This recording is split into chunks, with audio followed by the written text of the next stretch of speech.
Good morning, everyone. Appreciate you taking your seats. Really happy that you all joined us here for the second annual State of the Utility. My name is Amy Trinidad, and you may have noticed the orange cone centerpieces on your tables. They're a familiar sign to us here in Colorado Springs. We are no strangers to cone zones, but they do serve as a reminder to take it slow, stay alert, and prioritize safety, a value we hold close to everything we do here at Colorado Springs Utilities. So the purpose of today's event is to connect with you, our customers and community, and share some of our accomplishments over the past year and our vision for the future. So thank you for being here.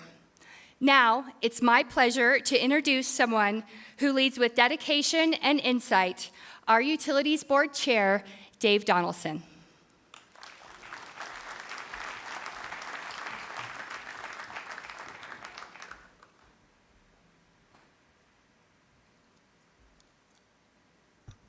Okay, and thank you. And good morning, everyone. Thank you for being here today. Thank you for joining us for our second annual State of the Utility Address. For those of you who may not know me, my name is Dave Donaldson, and for the last 2.5 years, I've been the chair of the Colorado Springs Utilities Board. I would like to introduce you to the other 8 members of your Utilities Board. And if you would, stand when I introduce you. So first off is our Vice Chair, Brandy Williams.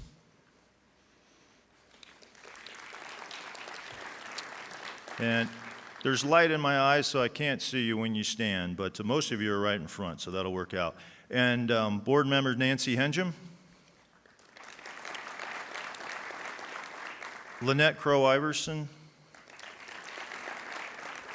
Brian Risley. I believe David Lineweber's up in the woods camping out. He was yesterday, so he's not with us today, but he wishes he could be here. Kimberly Gold. Roland Rainey. And Tom Bailey. So Nancy and I have been on the board since April of 2021 when we were elected to City Council. Lynette, Brian, and David were elected a little more than 2 years ago. They've been on the board since then. And then we have 4 new board members that were elected in April of this year, and that is our Vice Chair, Brandy Williams, who'd been on City Council and the Utilities Board in the past, and also Kimberly, Roland, and Tom. So I want to just give my thanks to them. They make what I do as the chair easy, because they're great board members. They're very involved. They have lots of experience and lots of dedication to the position. So it's always a pleasure to gather with our community members, partners, and leaders to reflect on our shared progress and look ahead to future opportunities. Now I would like to also recognize the other elected officials in attendance today. And I believe I saw Mayor Mobilatti's vehicle out in the parking lot as I was out there, so I think he's here. Would, Mayor, there you are, would you please stand? And would all the other elected officials, I've seen state reps and county commissioners and others, would you please stand to be recognized? So, thank you. So your presence and support are deeply appreciated. So as many of you know, your City Council also serves as the Utilities Board. This dual role ensures that your utility is governed by leaders who are not only accountable to you, but also deeply invested in the well-being and future of our city. It's a model that puts people first, our ratepayers first, because we're not here, the board, utilities isn't here to generate profits for shareholders.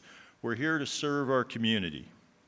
This model keeps decision-making local, transparent, and aligned with the values of our community. And our CEO, Travas Deal, he may talk about this more when he speaks, but the fact that you elect City Council who serves as your Utilities Board allows us not to be governed by the Public Utilities Commission, which is in Denver, and it gives us some flexibility and ability to serve you better. And that is something, sometimes there's talk about changing the governance of the Utilities Board. The fact that you elect us and we're not appointed, or there's not some other way that we become the Utilities Board, protects us really from some of the policies that occur up in Denver. There's another advantage to that too.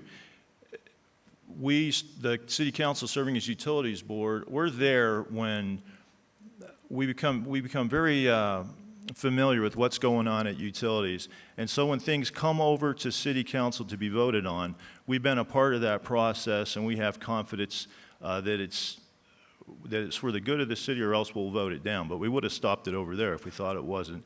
So if we don't have that in the future, if the board is appointed or something else, I worry about how well it'll work for the citizens.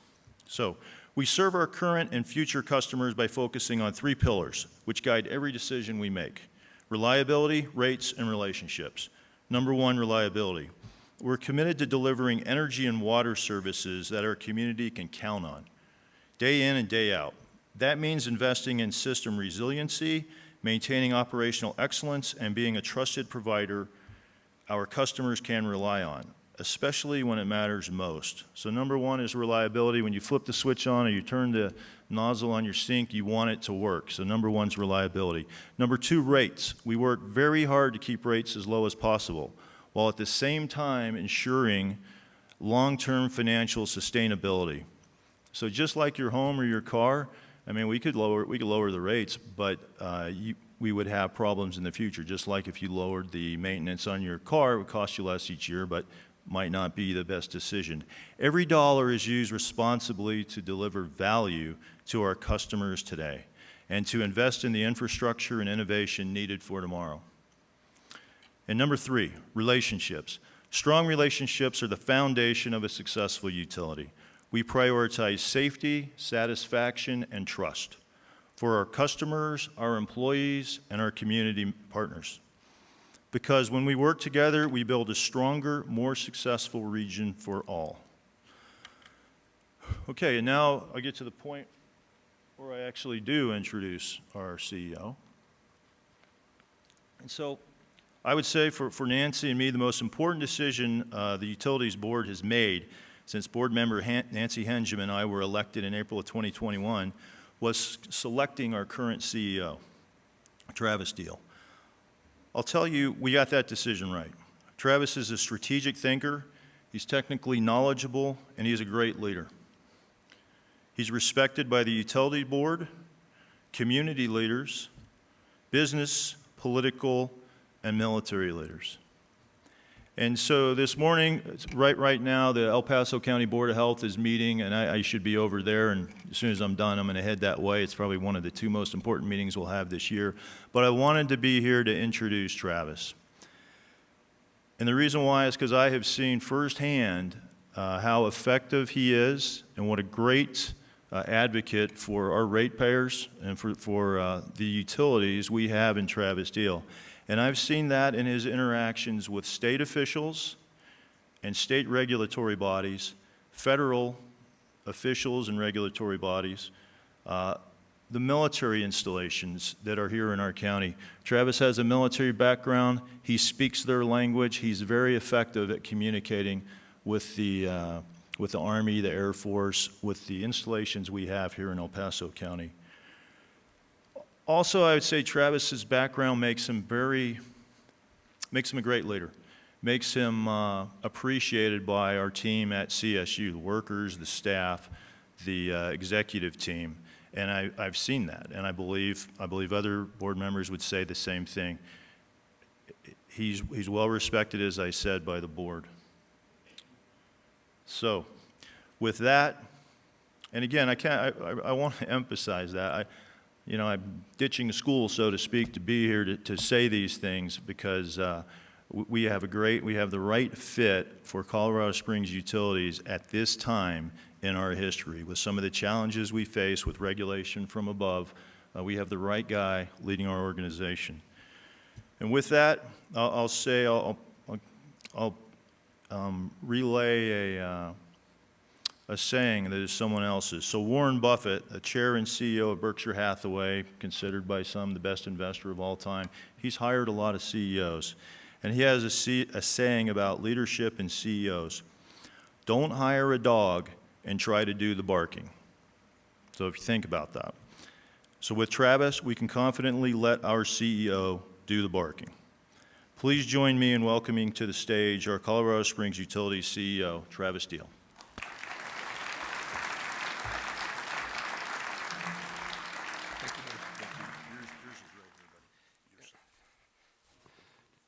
Good morning. Well, welcome to our State of the Utility, the second one. It's sort of hard to follow what Dave's words were there. It definitely means a lot. We put a lot of work into what we do at Colorado Springs Utilities, and I definitely can't do it without our utility board. So I definitely want to continue to thank. It's sort of a thankless job. They sort of wear two hats. Not only the utility board and city council, and I think they make a huge amount of money in that process, around $6,000 something. It probably don't even cover the gas going to the meetings. So they're really your epitome of public servants. And I also want to welcome the mayor here, as well as all of our elected officials. They've all got very hard jobs. My job is to make sure that Colorado Springs Utilities, fits into that, and we're going to talk through today about how our role as a municipal utility sort of fits into the city, as well as, sort of building that foundation for the future. But once again, thanks for all those coming today. And I know we've only got about 150 PowerPoint slides to go through, so I'll try to make it as fun as possible. But now we'll get started. So we talk about a municipal utility. There's really three types of utilities. There's investor-owned utilities, and the other two are public power, which is our cooperatives and our municipal utilities, and we're a municipal utility. So that means we serve you. You are our owners. So with that, that is a huge piece of everything we do. We do everything we can to support this community the most effective way, the most cost-effective way to do the things we need to do. And, with that, becomes a responsibility because I work for everybody in this room, just like our cooperative partners. So with that, we're a Forest Service utility, which makes us even a little bit more special. With that, we are one of the largest in the country that has all four services. So we have electric, gas, water, and wastewater. So how does that benefit you? There's really just only one of me. There's one of my officer team. We have one IT department. We have one, facilities downtown. It's our corporate offices. So all of that helps, sort of drive some of those efficiencies. And also with us is, I think what Dave was sort of getting at, we're sort of home ruled. We sort of have that governance body that allows us to do what we need to do within some boundaries and limits, and we'll talk about that in a little bit. But it gives us a lot of flexibility to make the decisions we need to make at the time with speed of decisions for the right thing in the community. We don't have to go through a long process, that the PUC does. So that makes us a little bit more nimble to do the things we need to do as a city. We have a great relationship with our Colorado. I want to go back a second here real quick before we start this. Customer focus is huge. So the teams put together this video, talk a little bit on the customer piece. And, a lot of our customers in the room, pretty much most everybody in this room, and it is important for us to have that connection. We'll play this video now. We have a great relationship with our Colorado Springs utility partners.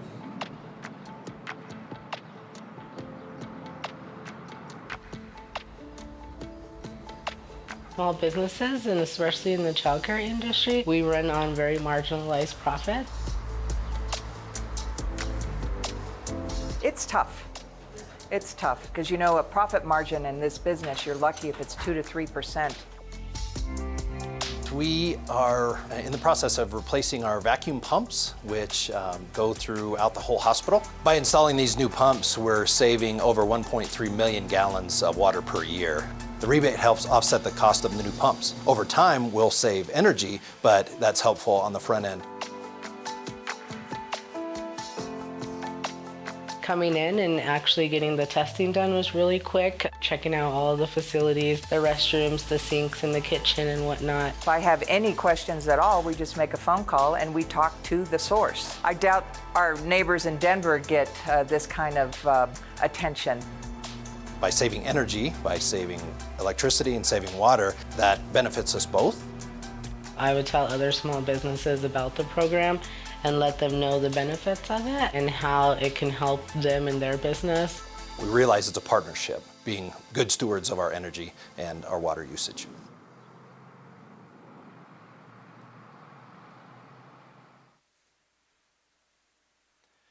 So we always talk about voice of the customer, and that's huge to us. And I think, what they were saying is true. We have a phenomenal customer service department. So they're our employees, they're your neighbors, they're your friends, they're your relatives. So when you call Colorado Springs Utilities, you're not talking to somebody who is in another state, another country.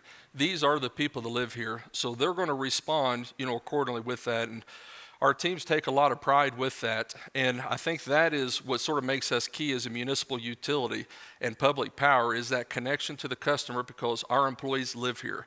Our corporate office isn't in another state. Our corporate office is in downtown on Tejon Street. We are here every day, with you, so that sort of helps, make that tie back to the customers. This slide here is a little bit too, is, where, how we stay, competitive.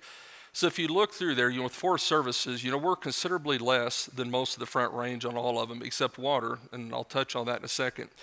So that's what drives some of that efficiencies. We are able to generate and do the things we need to do to try to stay cost competitive, within our region. That helps with a lot of things too. It, not only helps with those individuals that's paying, their bills month to month, is just trying to do the right thing for their families, but also helps, with our businesses, keeping them competitive, bringing business into the town, being strategic, with our economic development. We have to stay competitive with those rates. The only reason water is a little bit more is because where we live at. Some of you probably already know this, and we've talked, is the biggest difference between us and a lot of the other water providers in the state is a tributary fed system.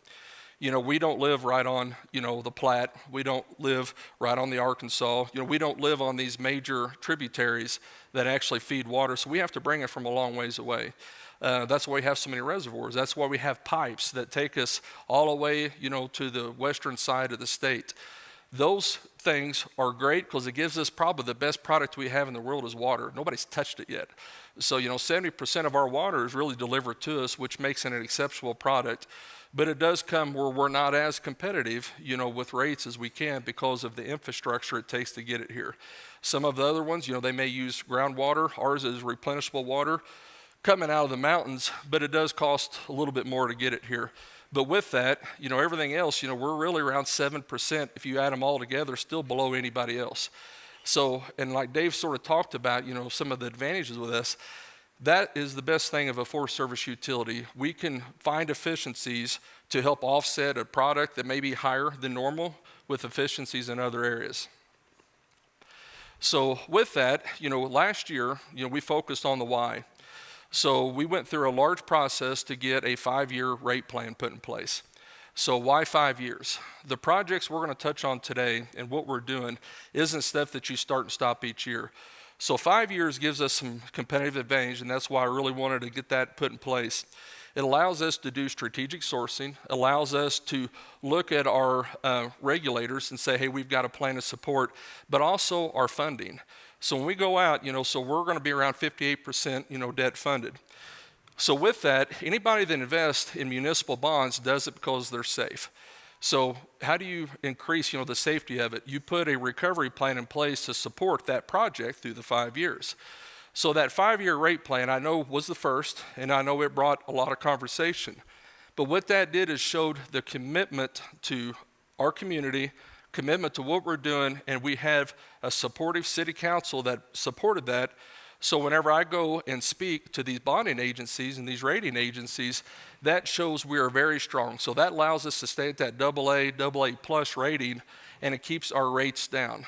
So just like no different in your homes, you want to get the best price for your home mortgage, best price for your automobile. So you want to have the good credit. You want to have those things because the type of money we invest, that is huge dollars. So that 5-year rate plan is really supporting the key projects that get us to where we need to in the future. So a lot of people don't realize, we got the slide up here, federal and state, we are one of the most, if not the most heavily regulated entities out there. Everything from could be local level all the way up to state and federal level. Everything impacts our business. Everything impacts what we do. So our government affairs, our process, working with all of our local officials, but especially our state and federal officials, is a big part of what we do. We have to make sure that a lot of these individuals that are making decisions, we educate them on the impacts of what those are. Sometimes, they may just see a peripheral view of it, or something that is, they think they want one thing, but they don't really realize the impacts. It takes a lot of work to try to educate, because even if you're in our business, it's complicated. So if you take it to the point where somebody is elected on a 2-year term, whether it's Congress or whether it's Senate or House Reps, House Senate, any of those, they turn over very, very quickly, and they're making decisions, for the state, for the country, or for our local government without a lot of knowledge. So we try to be those partners. And I know, just talking to, Governor Polis in his office, multiple times, is like, use us as your litmus test. I said, municipal utility, I was like, we're an open book. Everything we do is very open. We're very transparent. There is nothing hiding. So, as you look at that, look at us as that true north on policy, because we are telling you the truth and how it actually impacts you as customers, and making sure that, we're not an investor-owned, we're not looking at, the profits goes investors. We're just trying to do what's right for our community. So making sure, we're transparent and we do these things at the state and federal level are huge. Also, our water properties, if you look at all of our reservoirs, 27, reservoirs up in the mountains, they all sit on federal property. So we work a lot with them, watershed, fire mitigation, all the types of stuff that comes around, and just managing property in the federal entity, Department of the Interior. I mean, all these groups that we work with that a lot of people just don't really think about in their day-to-day lives is important stakeholders for us. So the impacts to that. So right now, whether it could be tariffs, that's coming in, how does that impact, what our cost is. Could be energy regulations, which we're dealing with that now, and we'll talk about that a little bit more shortly. Or things with the Colorado River. All of these, federal and state, have huge impact. And I know we've got some of our federal representatives here from some of the key staffs, with our senators. We work a lot with those groups to make sure, even at the federal level, that our Colorado delegates are educated on what we do and how we do it. And we have a lot of our state officials in here as well. It's important to continue to educate, continue to be transparent and be out front of some of these issues. What I've said, it's always better to work a problem from the beginning than try to catch up after it's already been pitched. So education is always going to be key dealing with all of our state and federal governments.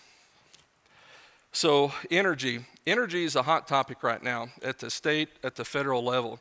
And sometimes it gets in where it's a political chip, but it truly is. Our industry, every 4 years, usually drastically changes. It'll drastically change as a state changes, maybe a governor, presidency, all of these things sort of change. And we have to have a smart energy transition. So where we're sort of struggling with now is, as a municipal utility, we're large for forest service, but really small, in the scope of things. We have, 260,000, plus electric meters. And our community has to pay for that. We're not spreading it out over, 1 million, 2 million plus customers. So when we have energy transition, it comes with a little bit more challenges.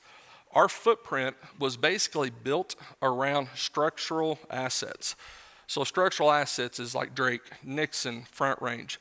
All of these were stick and mortar built, and when the transition comes and we're sort of being asked to transition from those types of generation to something else, that changes what the infrastructure is. So we have to start looking a lot broader than what our service territory is. So when we look at energy transition, it takes a lot more transmission. It takes a lot more resources. All of these things sort of add cost. And what starts off as a good idea, if you don't really understand how that sort of translates, it can translate into cost. So as a municipal utility, what we're asking for is a very smart transition. Not arguing the direction, but do it smart and at a pace that makes sense. Because if we take a look, it doesn't matter who you talk to. I always ask, what's your top 3 priorities, on energy? Everybody's reliability, number 1, cost, number 2, and do it environmental. Okay, that's mine. That's all of ours. I think everybody can agree to that. So start there, then work it sort of back. We can't sacrifice reliability. I get a lot of calls from customers, but I've never had one say, hey, Travis, it's okay to take my power off 2 hours. Hey, it's okay not to have these things. We require reliability. So we need to make sure that we don't move too quick with any energy transition that sort of jeopardizes that. And also technology changes every day. So as we start taking a look at, some of the next changes with technology, it's coming. We've probably got somebody who's in grade school right now who's going to create a type of new clean power that we don't even know yet. So we always got to be smart and make sure we're not jumping into a long-term contract or a long-term technology that doesn't necessarily take us into the future. So some of the things we've done as our energy transition is, the Martin Drake Power Plant. It's probably the biggest single thing everybody sees every day. So when you come over Cimarron Bridge, that was where Drake used to be at. That was a huge, huge uplift for the community. That was definitely a center point of the community. Everybody knew the Drake coal plant was there. But Drake, had to transition. It was to the point where it was small units. It wasn't really as cost effective as other types of technology we have. So as we decommissioned that, we put some new gas generation units in there that allow us to do more with it and better and faster. So these units are a huge part of our energy transition. And this site, the team's done really, really well with it. I know a lot of people are sort of drilling over this site like, hey, what can we build there? It is still going to be used for utilities. It is a key part of our future. We want to make it where it is, not negating, from, the community in any way. So we're going to continue to work on making sure that site is as good as it can be, visually as it can be, so it is a good part of the downtown's future, but the reliability of the downtown is heavily dependent on this site. Horizon. So we went through the past, which is Drake. Sort of the future is Horizon campus. So this is out by the airport there. So if you look at Horizon, where you have batteries out there, we're going to have a new substation out there. We have 400 megawatts of new gas generation is going to be going out there. So we've signed with Pro Energy to put 400 megawatts out there. So when you get into the Horizon campus, that is sort of what that next state-of-the-art facility. It's right next to the airport, and it's going to be a big part of the future of Colorado Springs. So with that is a huge investment, but it allows us to make sure we have the reliable power we have for the future. Plus, here recently, the mayor's team, myself, worked with, coming up with a creative plan to try to spur economic development, out at this location, with our Peak Innovation Park.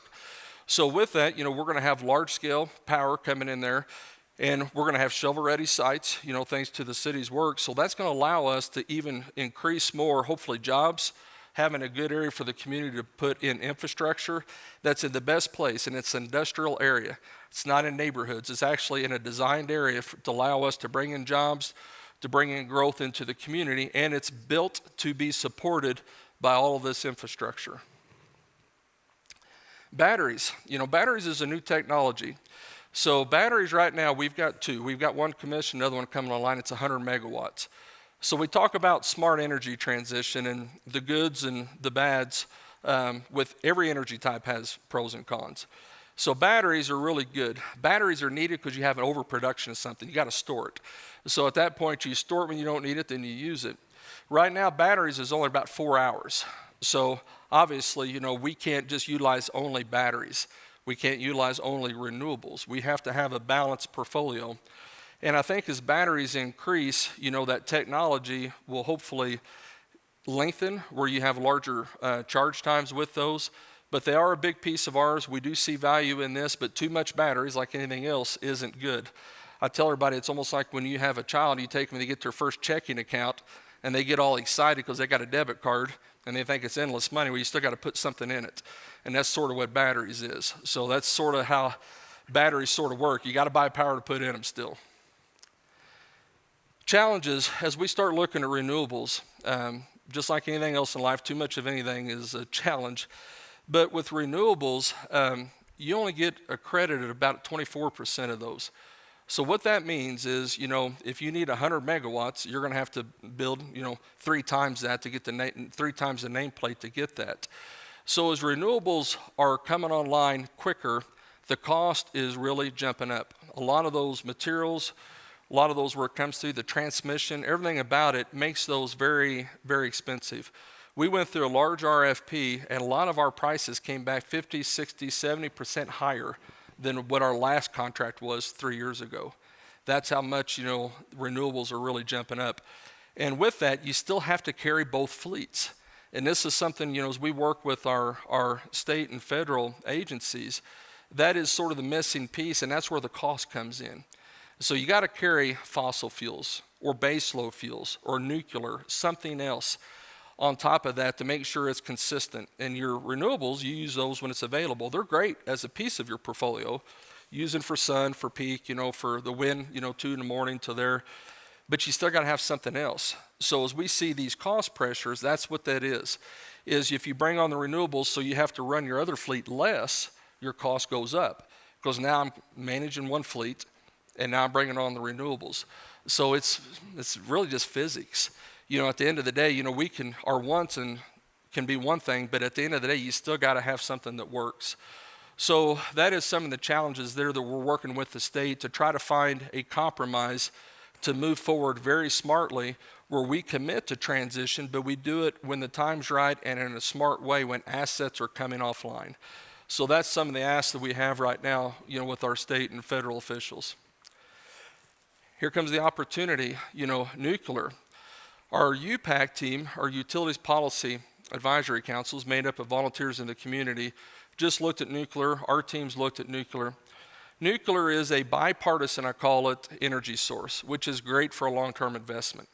When it gets into nuclear, it doesn't matter which side of the aisle somebody sits on at the federal level, everybody supports nuclear. The Navy's been doing it a long time. They've had nuclear a long time. So if the Navy can do it, anybody can do it. So where's Jesse at? So yeah, so I just throw that out there. So, but I'll throw the Marines in there. They don't let us touch anything. So I'll just take that disclaimer. But we've been doing it for a long time. So nuclear is a great power source. A lot of people get scared away with the sticker price of nuclear. But the thing is with nuclear, it's similar to like what coal was. Coal had, long-term contracts in place, so you didn't have that variability of cost. Nuclear has that because your fuel is long-term. You have that. It's a very safe power. A lot of people are afraid of it, but at the end of the day, nuclear is very safe, and it's something we have to take a look at. And, you're seeing these nuclear plants go out to 80 years now, 80 years on their permitting. That is a huge rate of return. So if you look at the sticker cost at first, but you start taking a look, that's roughly 2 to 3 times what gas plants run. That's huge. Your solar and wind contracts are 17 to 20 years. So if you start talking at 80 years, that's how that, cost gets paid out over time. So it's something we are evaluating heavily is, what this is. A lot of work went into the state to make nuclear considered clean energy. So it allows us to use that within our portfolio within the state of Colorado towards our clean energy targets long term. So you're going to hear more and more talk on nuclear. Natural gas. I'm sure there's some in here that have all electric homes, but the bulk of our customers, need gas. We've had some people that's told me, no matter what, you've heard those things, you're going to take, my gun from my co-dead hands. Well, I've had a lot of people say, you're going to take my gas stove the same way. People are passionate about gas. They want to make sure that's an option for them long-term in the future. So we have to continue to invest in natural gas.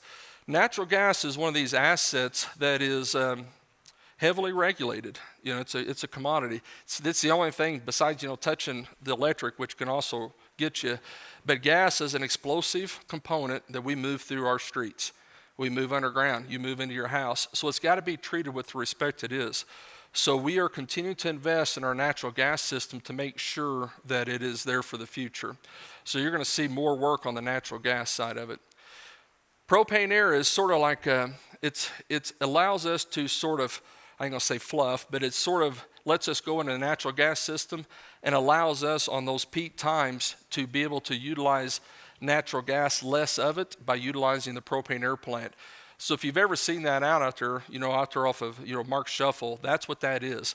That facility, our propane air plant we call it, allows us to peak shave, some of our gas usage, in the wintertime. So that allows that as well.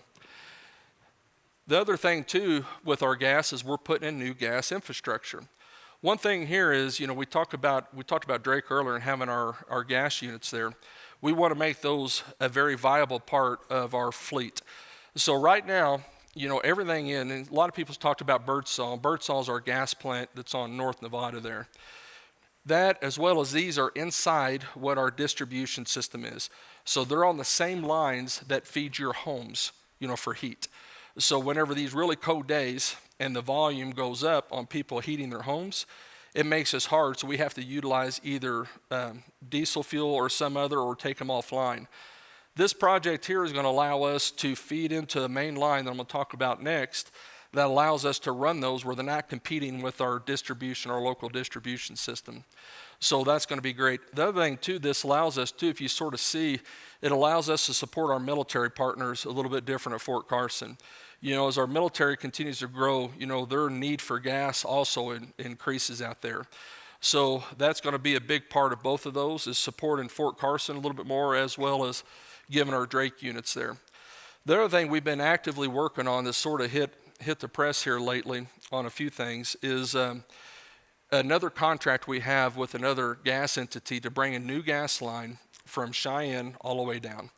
So the company that's doing that, we are sort of the anchor tenant. So the one thing I never could fix here is our redundancy of our gas system. Our teams do a lot of work to make sure that we're very reliable on all of our assets. But when you have one feed coming into the city, and as the transition of coal happens, if Drake comes offline, hopefully down the road, later down the road, when Nixon comes off, all of these things shift. It puts all of our electric onto gas. Well, gas, you never want a single point of failure. So I'm always big on redundancy. So this line is a second provider, so it's a second company, and it's bringing gas down into our service territory that's going to feed sort of that east side of town. But the main thing it's going to do is go to the horizon, where we're putting in the new gas units. It's going to feed this line, coming down, and it's going to go all the way down to Front Range. So now I have two different companies and two different feeds from three different ways to feed my gas units. So that is the type of redundancy and resiliency I want to always build in our system. Because if not only is your heat, but now all your power is impacted by a supply, which is never good. The other thing too with this one is we have a lot more storage.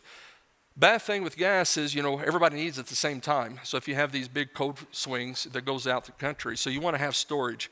Well, storage for natural gas, I was like, well, how do you store that? A lot of that's actually in earth. It's cavitation storage. So we have a lot more storage with this new line that gives us a lot more capacity to be able to buy gas when it's cheap, store it and utilize. So that helps with that price volatility that we may see with natural gas. So EnergyWise is a new program that we're implementing here, and I'll talk on a little bit after this video. EnergyWise is a program at Colorado Springs Utilities that lets you lower your electric rates if you shift your use to certain times of the day. Here's the why. Shifting when we use electricity can help everyone save in the long run. By shifting use, we can help reduce high demand and the need to build even more sources of electric generation, such as power plants. To keep rates competitive, we must be smart about when we invest in additional power generation. Right now, our daily mix is made up of very diverse sources. It's made up of wind, solar, hydro, gas, and coal. And here's the challenge. Electricity is cheaper during the day when demand is low. However, when most people return home between 5 p.m. and 9 p.m., electricity demand goes up and so does the price to produce it. We call this period the peak. To save in the long run, we need to shift some electricity usage. Our solution is a program we call EnergyWise. With EnergyWise rates, customers pay different rates for electricity based on the time of day it is used. Customers who can shift some of their electric use to off-peak times can save on their bill. For instance, if you can delay starting your dishwasher after 9 p.m., do laundry over the weekend. If you have an electric vehicle, charge it overnight or before 5 p.m. A few small changes here and there can make a big difference. Find out more how you can save on your electric rates at csu.org.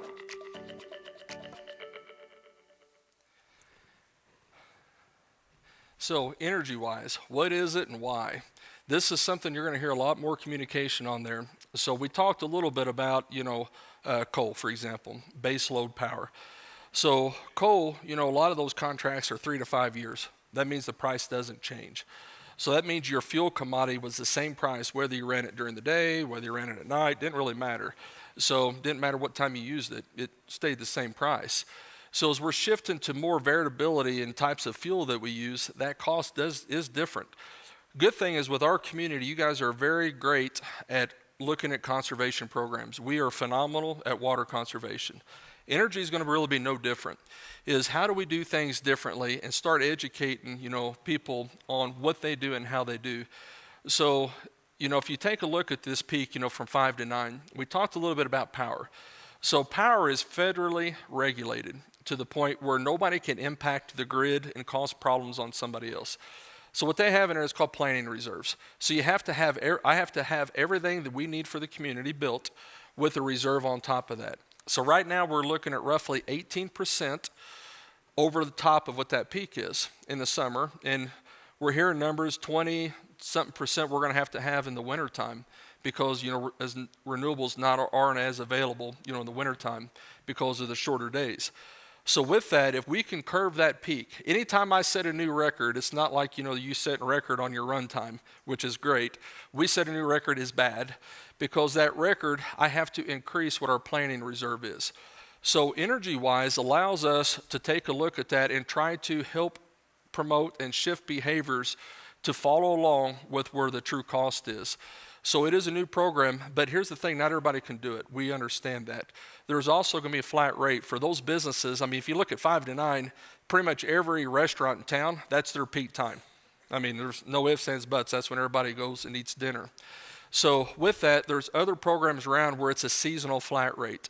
But for those that can, we can find a way to hopefully save you money and help curve this peak so we're not having to invest in more infrastructure that costs everybody money. So new programs, there's going to be a lot more communication around it. But hopefully, with our community being so good, on our water program, this is going to make sense quicker than what some of the other communities has implemented. So it gets into the next thing on water collaboration. So I talk about, whenever I go back home, then they say I'm a water snob, and I am. We have the best water by far of any place I've ever traveled to.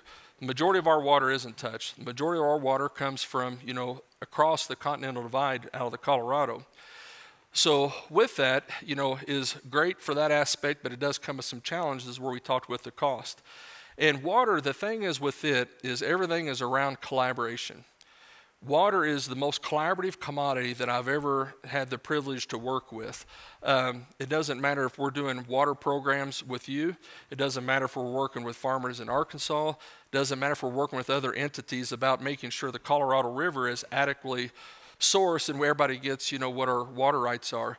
So collaboration is and always will be, I think, the key to water supply. So with that, we've talked a lot about the programs down here. So, how do we get all the water spoken for? Every drop that hits this wonderful state, somebody owns. It is different for those that may move here to really understand that. So it gets into water rights. So how do you do it? You have to buy somebody else out. You have to buy somebody else's water rights. That's really the only way to acquire new water. Good thing is we've been doing it for a long time. So we're sitting in a really good place with our water supply. Good replenishable water, but we have to continue to make sure we're taking a look at these programs and being aggressive. And a lot of this is going to be water sharing.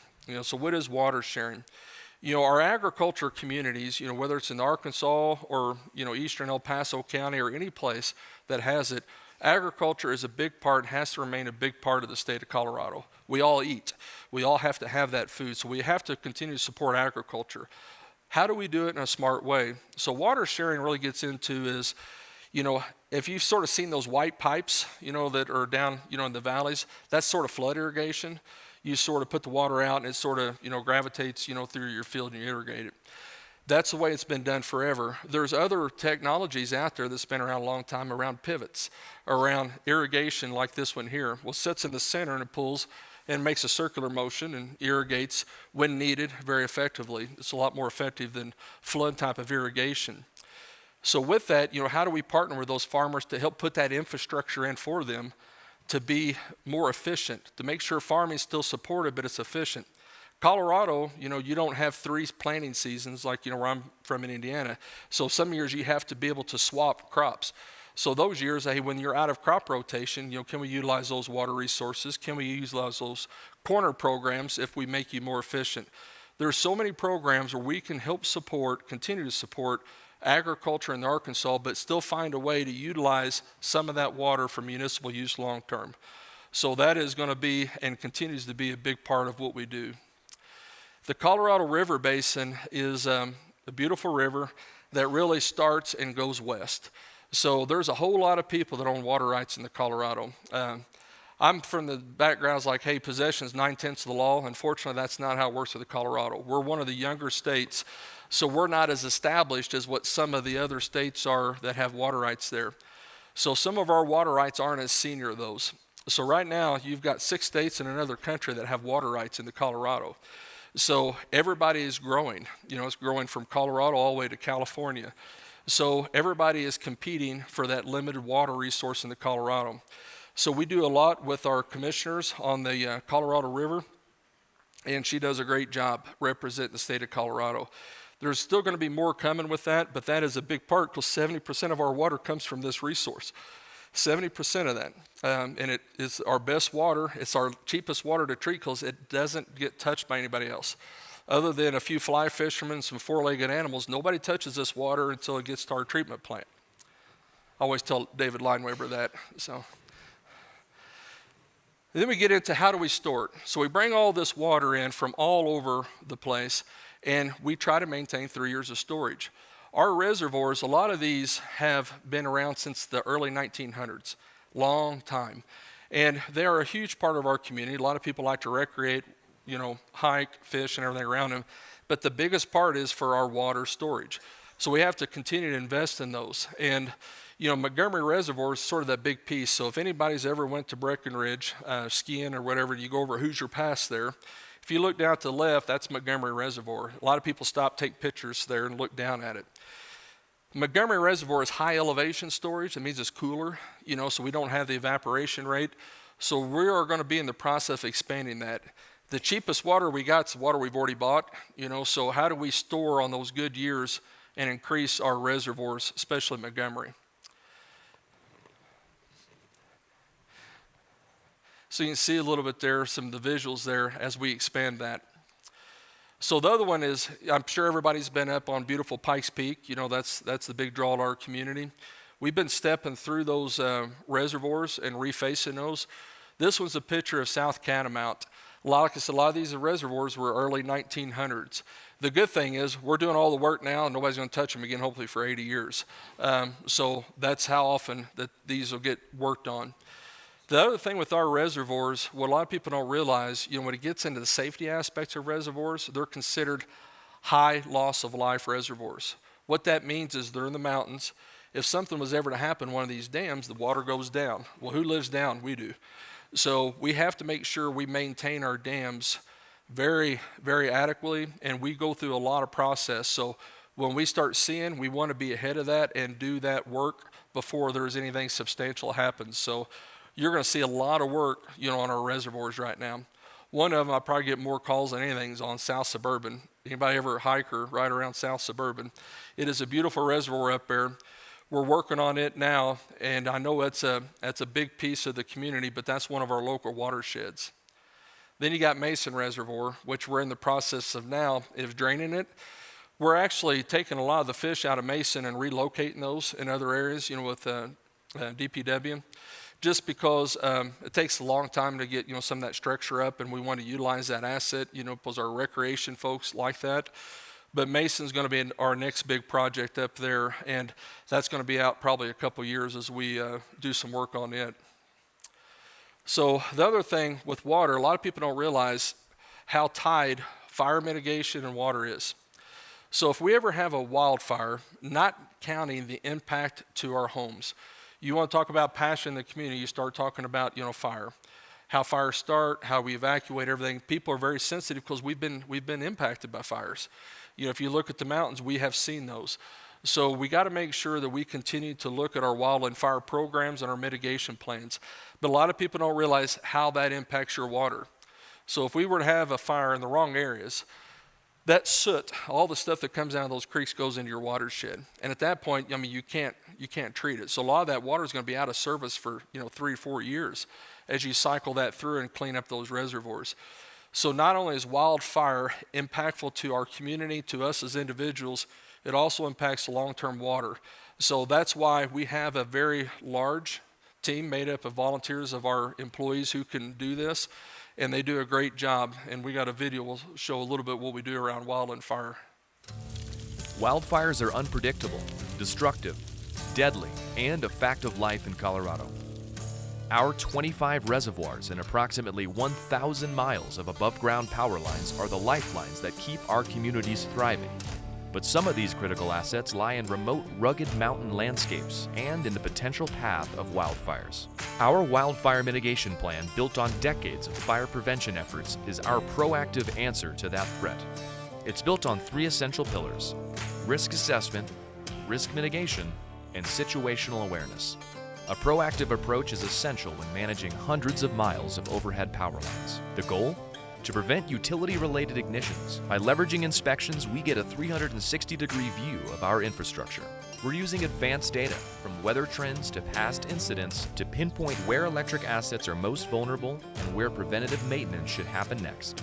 Colorado Springs Wildfire Mitigation Plan is a proactive plan to minimize the ignition sources from our infrastructure for our community. As we've seen across the West, wildfires have had a significant impact to communities. The state of Colorado and Colorado Springs Utilities have recognized this risk, and our plan is to mitigate those risks, quantify those risks, and respond to those situations should they occur in our community. From 2025 to 2029, we're investing around $41 million towards wildfire mitigation efforts, including vegetation management, system hardening, and critical forest restoration near our watersheds. So Colorado Springs Utilities, obviously, we have quite a bit of land up here, quite a bit of interest with our watershed, our infrastructure. We have electric overhead here. With doing all that vegetation cleanup, getting rid of the dead and down fuels, we're also creating a speed bump for any fires that might come in the future. This is a main source of water for the city of Colorado Springs, and we take that protection very seriously. While wildfires remain a natural part of Colorado's landscape, our constant vigilance and strong collaboration with local first responders, including the Colorado Springs Fire Department, the U.S. Forest Service, and others, ensure we're always prepared. Our dedicated in-house Catamount Wildland Fire Team serves as a vital first line of defense when every second counts. Through innovation, passion, and preparedness, we're building a safer and more resilient future for our customers. Yeah, and if anybody's ever been up on the watersheds, our teams do an amazing job working with our Forest Service, our city, as well as others, making sure that we do everything we can to try to make sure we have a safe buffer in these areas. And wildland fire is always going to be a focus of ours. You know, we keep redoing our plan. You know, we're going to be partnering, I think, with the city when it gets into fire sensors and all the things we could possibly do to make sure we have early detection. We actually have, you know, mitigation plans in place, and we're always looking at these things, and we do own a big piece of the wildland fire. So our other commodity is wastewater. A lot of people, you know, I ain't gonna say it's our forgotten service, but wastewater is one of those that is so essential to this community. It's the one thing you can't do anything without. So when it gets into wastewater, it is a huge part of our water program, believe it or not. So wastewater and water is tied together because it goes back into our water exchanges and down the road our reuse plan. So making sure we have a wastewater system that is established and allows, because that is a huge, huge impact to the community when you don't have something essential as Eastern wastewater. So we've really got 2 large projects. One we'll touch on here, as we call our Eastern wastewater. We've also got another project coming out of the north. It's called the Northern Monument Interceptor. We've reached capacity coming up through there too. So we've got really 2 areas that we're focusing on wastewater, and all of those is to make sure that we have adequate wastewater for all of our customers from now, you know, into the future. And it brings those all the way back to our 2 recovery facilities at J.D. Phillips and Las Vegas. The reason those 2 facilities are located where they're at is that water goes right back into Fountain Creek after it's treated. The water coming from the recovery facilities is pretty much almost to the level of drinking water, but that has to go back in with some of our water rights. So that is why you don't see a lot of plants going out east for multiple reasons. Those are dry creek beds. Those go down a different level of the community. So we want to make sure we utilize there. So we want to make sure we're bringing all of that recovery flow from across the city into these two flow centers. So we call it Eastern Wastewater. Whoever probably did the first project, the first PM that touched this probably called it that, and we stuck with it. But if you look at Eastern Wastewater, it's on both sides of Interstate 25. So it's not just the east. So we actually have a new annexation, a new development out on 115. And a lot of that comes down through there. We're picking up all that flow, then up top of the community. So that allows us to make sure we have wastewater capacity long into the future for our community. It is a huge project. It's going to definitely be impactful, but it's going to allow us to bring wastewater from all over the community and bring it down to Las Vegas. That will let us to make sure we're maximizing our exchanges and we're maximizing our future reuse program that we're going to have to utilize for our water. The other thing a lot of people don't realize with wastewater is even after you treat it, there's solids left, and that solids is piped from Las Vegas, hard piped, down to Clear Springs Ranch. And down there, we have another solids handling process. So that's the other reason, too, where we won't want to put a new plant out east, because that solids handling on that system there is already established. It's a tough system to build. So you're taking it, you're treating the water, putting it back in the fountain, and you're taking it down. So a lot of people look at that as, why wouldn't you put a plant out east? Those are some of the reasons. On top of that, it's a heck of a lot cheaper. New plant, is around $700 million. This project of all facets build out is like $350, $400 million. Hopefully, as time goes on, we'll find a way to keep doing that more efficiently, but it is huge, and really this system is also going to be heavily recovered through development. We are a big customer of that. So if we look back, the other big benefit of a four-service utility, our Horizon plan, I'll touch on that. We have to have water, wastewater, gas, for our plants. So we have to have that, and we have to have that fairly quickly, by 2028. So we're a big off-taker of that. We talked about Peak Innovation. Peak Innovation Park is the future of our community in a lot of ways when it gets into industrial, those types of jobs, that our teams are going to be advertising real soon, because we're in the process of building it out. That's going to need wastewater. So this wastewater project is going to open up not only for the homes and building capacity, but our future jobs, as well as even some of our electric generation. So it's a huge part of what we do.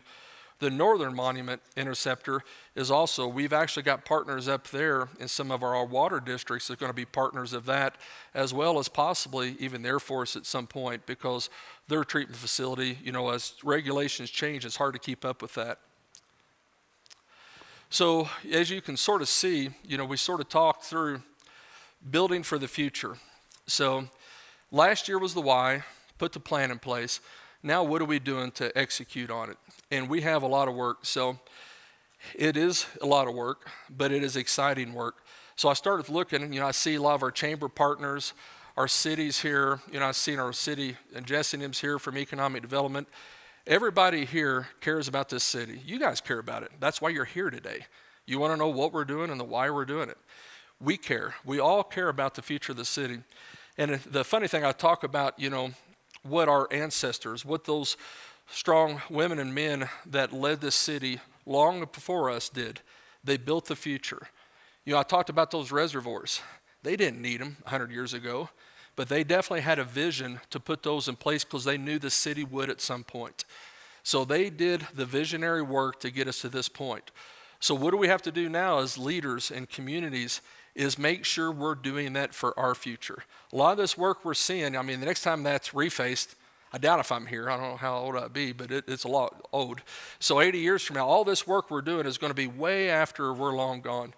But if we care about this city, we have to build for this city. We have to invest in this city. Everybody in here is investors. That doesn't mean you're a developer. That doesn't mean you're a large community owner of a business. Your homes are, you're an investor with your home. You're an investor in your apartment. You're an investor if you work in this town. We all invest in this community, so we got to make sure we're building for it. So even though it's a lot of work, I'm excited, because when you do something, you want to make sure you're doing it, that it brings value. The good thing is with our jobs at utilities, I know we bring value. We see it every day, and I have some of the best people I've ever had the privilege of work with that I get to work at utilities. And we have some of the phenomenal people in this community, and a lot of them around there, You know, we talked about the chamber. I see Marlo at the HBA. I see all of our city leaders. I'm just looking around the room and I see all our military partners, our businesses are here. Everybody, we see some former city leaders here. Everybody is doing what they can to make sure we're here for the long term. Good thing is we are ahead of this. We're building this. My job is to make sure that that foundation is set for this community. And me and my team make sure that we put that first and foremost. So, you know, with this, we have a lot going on. I was telling somebody earlier, I don't know how long it would take for me to cover all of our projects. It'd be a long time. We touched on some of the big ones. But now we actually have time after this, after I wrap up. You know, they've got a clock down here, so I got to stay on track here. So once we wrap up, we actually have some great tables set up of information. If you ever wanted to know something, I don't think there's a segment of our business that isn't represented today. So you're going to see all those employees out there. They're eager, so please don't run out of here. You know, take a few minutes, talk to them, take a look at the tables. And I would like to have my executive team stand up, as they're all represented here in different levels. They're scattered everywhere. So this is who really makes utilities work. So with that, the executive team all wears multiple hats. They all wear Forest Service hats. So if you see one of these individuals, please stop them, ask questions, try to find something that stumps them. I challenge you. Ask them anything you want. But we are going to be here after this is over till 10:30 answering questions. So I just sort of gave you a little bit of a teaser. But I can't appreciate you enough, you know, for coming today and taking interest in what we do. I think it's exciting times. I think we're building so much stuff that, you know, I tell everybody, I don't want utilities to be a focal point. I want to be way ahead of it. I want our city leaders to be able to make decisions that's right for the community without us ever being thought about. So that's what we're doing. We're getting ahead of this. We're getting out in front. And then, you know, the city can hopefully thrive at that point and people can thrive in their daily lives. That's sort of my long-term goal. So with that, thanks for coming. And I know on the screen, you'll be up there, there's more information at csu.org. We've revamped a lot of that system. There's even a barcode up there you can scan with your phone. But, you know, please stay around and say hi to the team and ask some more questions. Thank you.